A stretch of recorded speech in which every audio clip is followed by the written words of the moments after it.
atelier de formation des chercheurs et facilitateurs locaux sur la recherche action participative RAP s'était tenu en Zibira, dans les territoires de Walungu, en province du Sud Kivu. Il a été organisé par l'ONG Action pour la paix et la Concorde en date du 6 mars 2020 dans le cadre du projet Jeunesse engagée pour la paix dans la province du Sud Kivu. Cela a été rendu possible grâce à l'appui financier du Fonds du secrétaire général des Nations Unies pour la consolidation de la paix en vue de contribuer à la réduction des violences communautaires liées à l'implication des jeunes dans les groupes armés pour une stabilisation durable de la province du Sud Kivu en général et des territoires de Kabare, Kalehe, Shabunda et Walungu en particulier. Ces assises avaient alors comme objectif de mettre à niveau les chercheurs et facilitateurs locaux sur les projets jeunesse engagés pour la paix, d'améliorer la compréhension des participants sur l'approche recherche-action participative et les méthodologies opérationnelles de la RAP et des baselines du projet GEF, ainsi qu'échanger sur les outils de collecte de données de la recherche-action participative et de l'étude des baselines en vue de leur validation. Au cours des échanges, les chercheurs et facilitateurs locaux ont fait preuve de l'amélioration de leur compréhension des outils de collecte des données. Ni ile organiser ma focus group na interview individual ili entretien individual.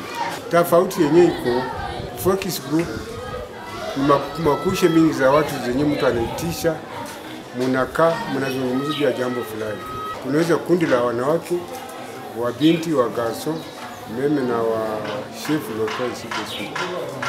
Me ku interview individual ni mtu mmoja peke yake, unaweza kwenda pembeni na muuliza, anakupatia mawazo kuhusu mzozo yenyewe ilianza aje na mnakamata suluhisho mnaweza kufanya ili mzozo imalizike.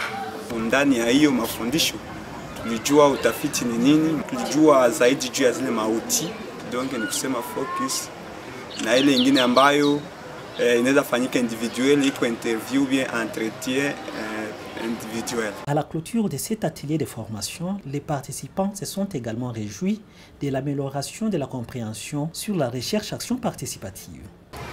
Information du RAP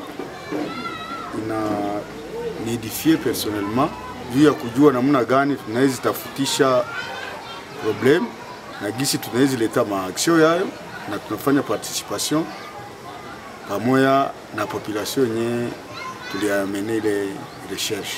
Visisimuka kabisa tena sana juu ya mafundisho, juu ya formation ya RAP. Yenye niliweza kamata mule zaidi ile utafiti ya gisi ya kuleta amani, ile utafiti pia na ile action participative inatupatia kukusanyika na watu na kuleta mpaka tufikirilie mabadiliko. Formation ya leo ninafurahi sana sababu inaniedifie. Sikukuwa naelewa namna gani nitaweza kuendesha utafiti wakati kuko tatizo fulani. Recherche action participative inanipatia uwezo wa kujua kwanza ni identifie problem na niweze kukusanya watu wahusika kusudi pamoja tuikale tutafute kabisa suluhisho kwa matatizo yetu. Sawa vile hapa kwetu tunazoa kuwa na mizozo mbalimbali, lakini kwa hii mizozo sasa nimekwisha kujua kabisa namna yenye nitaweza kushirikisha watu wengine kusudi nilete kabisa mafanikio kwa mzozo wakati inajipresente hapa kwetu.